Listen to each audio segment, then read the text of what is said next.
Hi, teens. Welcome to the very first episode of Teenz Titanz. I'm Danny, and today I have my co host with me, Mbumi.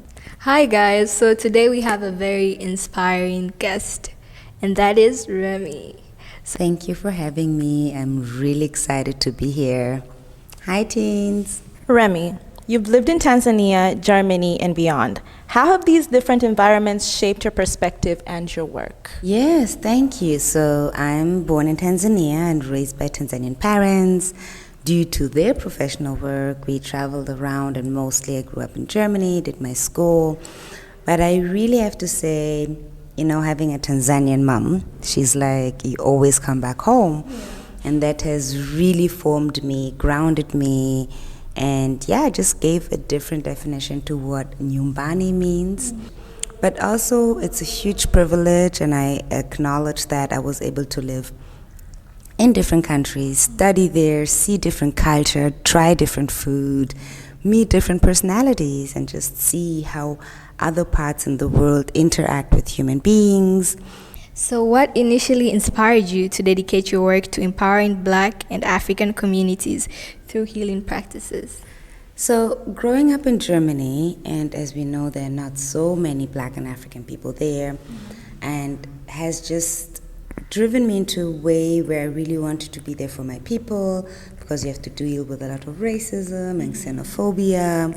So I have been very privileged to just always have really cool Black and African people around me. And people came together, and I really realized what community means, what it means to live with each other and respect each other.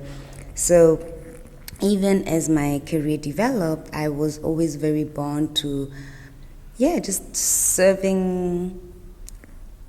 giving back to the people who gave to me. I've been wondering, how do you bring this cultural, creative heritage in your project? Like, can you give me an example of how you embodied all this in your work? So for one, I'm in love with our culture, Swahili and African culture, because it's so beautiful. And one of the things I've always, and I think it might be a little bit of a trauma response, because when I was a teenager and I was in Germany, and all the hairstylists just didn't know what to do with my hair. So when I came back to Tanzania, or I traveled in other African countries, I loved how women would embrace their different hair styles. So I think in my creativity, because I love colors. Like, if you get to know me, I just love colors. So I looked at pictures of our ancestors, like my grandmother, also pictures from the 60s in Nigeria, South Africa, and kind of add a little bit of color. So I think mixing cultural heritage and creativity allows me to express myself. It's very interesting, actually. So your focus on softer spaces and healing is truly unique. What inspired you to pursue this path, and how do you integrate these concepts into your community work? Thank you. Sometimes it needs a reminder, right, of like, what does inspiration mean? And I can say I have been inspired. I come from education. I used to be a teacher, and then I went a little bit more into mental health because I realized how exhausting learning is. So I added a little bit of mental health, and that's why I'm a counselor. And within even the counseling field, I realized there's this therapy is like, you have to do this. If you don't do this, you fail, and I'm like, we're all human beings. We all try. So soft space comes from something I would like to have, right? We know safer spaces, we know spaces. But a soft space really allows you, or allows me, to also be soft with me, right? I don't always have the answers. I don't always know what to do. So you have to give yourself grace. It's a constant practice, and I feel saying that I also am practicing this inspires me, right, to invite people. So it's a constant give and go. Oh, okay. Yes. Yeah, so you learn as you grow as well. And we never stop learning. That's true. Yes. What were you teaching in school? So I'm a primary educator, which means from age 6 to maybe 12. And I'm a Montessori educator as well, which means it's learning by doing, hands-on. My concept is a child comes to me and is like, oh, I want to learn about this. And then we look what's around us. And so, but yeah, general education for I don't teach algebra. You mentioned the importance of dreaming, imagination, and manifesting. How do you practice this influence your approach to healing and community building? So I'm a dreamer. And I invite everyone to dream because, we say you can't be what you can't see, but because sometimes we don't know what we want to be yet. And I really invite all the teens, not only teens, children, grown-up adults, wakina bibi, let's not stop dreaming because it's inherited in us, like imagining. And I'm not saying just dream, but allow yourself to move into the direction. Allow yourself to visualize, like kidogo kidogo, it says tiny habits, right? And we do that already, like you woke up this morning, like, how do I want my hair to look? So if I imagine a future which is colorful, which is kind, which is compassionate, which is engaging with each other, I need to put the work in, right? And I want to because I'm dreaming for a better world. So for me, it's a job. We are really good in imagining worst case scenarios. All of us, like, we know. And I just really invite people to be like, and I'm not saying itatokea kesho, it's going to happen tomorrow, but you're nervous, like your brain system allows bit for bit for you to, visualize that. Hiya, that's advice from one dreamer to another. So your work intersects race, gender, class, and other power dynamics. How do you navigate these complex issues in your activism and community engagement? So, when we say class and gender, it's always like hard and political. The reality I have gone through is that raised by a single mom with 3 children, and you go into the living world and you still see so much credits given to men, right? And I'm not saying like, let's give our men credit because but there's always this undermining of women are a bit less, women are a bit, and for me, all I want to say, let's really be equal, right? And that's where my work into gender goes in informing young girls, women, and boys, right, to what is our responsibility. And again, growing up in different parts of the world, which were predominantly white, the race comes because I constantly have to explain myself how I'm the same value. And I'm like, no, right? Like, You don't have to explain it every single time. But the point is, it turns into an activism, right? It really turns into an activism. It turns into content work. And for me, like, my political way just went into there because I was like, I'm going to fight against racism. I'm going to fight against sexism, right? Or take an active stand. How do you think younger generations can engage with and contribute to this important conversation? I mean, I would always ask a youth, like, what are you dreaming about? I mean, yes, let me ask you, what are you dreaming about? To be a multimillionaire. To be a multimillionaire, and I appreciate that because it's a dream. And the point is, multimillionaire, you need $1 first, right? And $1 million will make you a millionaire.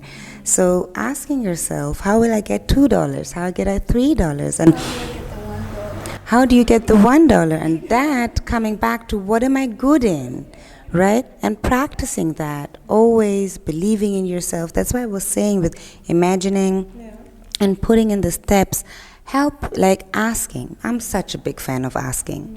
Ask the people around you. Ask your elders, your peers, people you look up to. How did you get there where you are, right? Yes, so for me, my biggest advice is keep believing in yourself, be consistent, be kind, right? We need more kind multimillionaires in this world. What role do you think education is playing in your work, especially in fostering emotional intelligence and self-awareness? So knowing things works on different levels, right? I can be book smart, which is important, and yeah, but it's also like fostering emotional awareness means I need to be safe, right?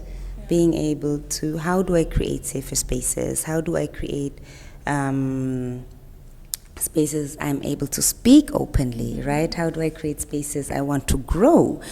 And first of all, education is important, but it's everything I learn, right?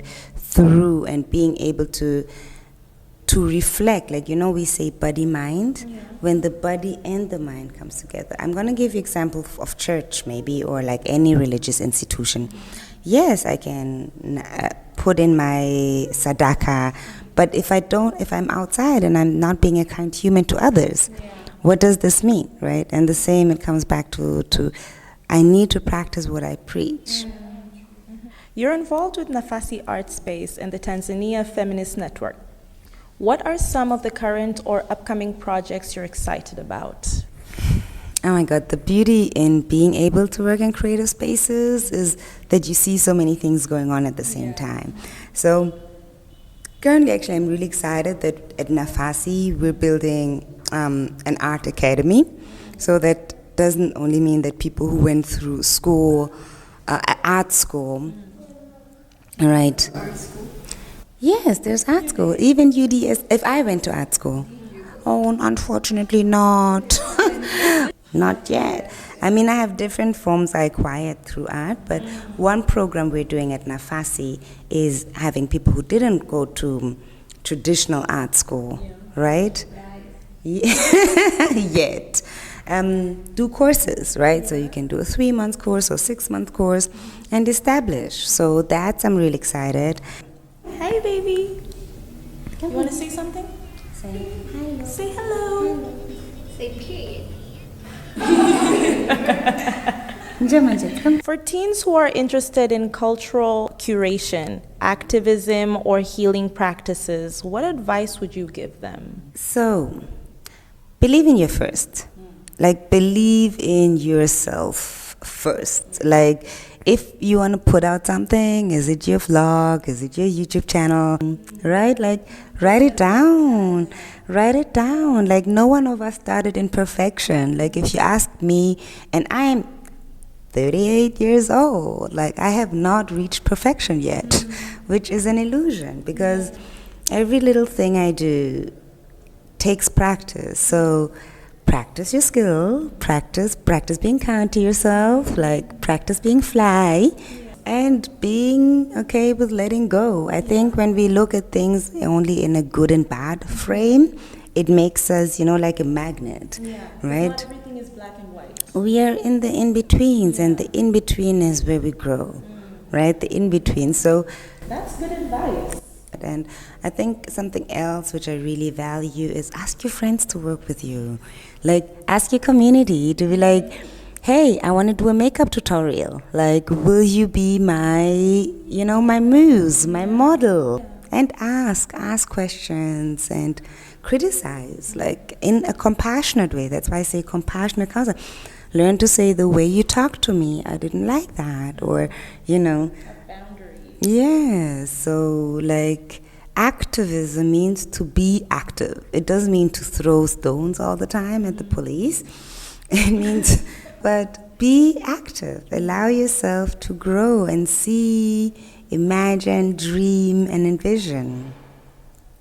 Remi, thank you so much for sharing your insights and your journey with us today. It's been truly, truly inspirational. We've learned so much. We've gained so much, and I hope our viewers may learn Kitu. Make sure to like, comment, and subscribe to Buzz Teenz Tanzania for more conversations like this.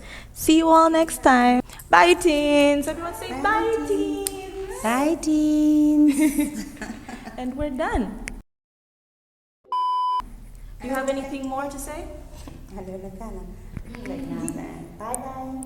We were talking about it this whole time. Where we are the creators. Yes. Right? And breaking out of boundaries is not easy. At all. It's not. It's constant. But hey, we are doing it. We're here. Thank you.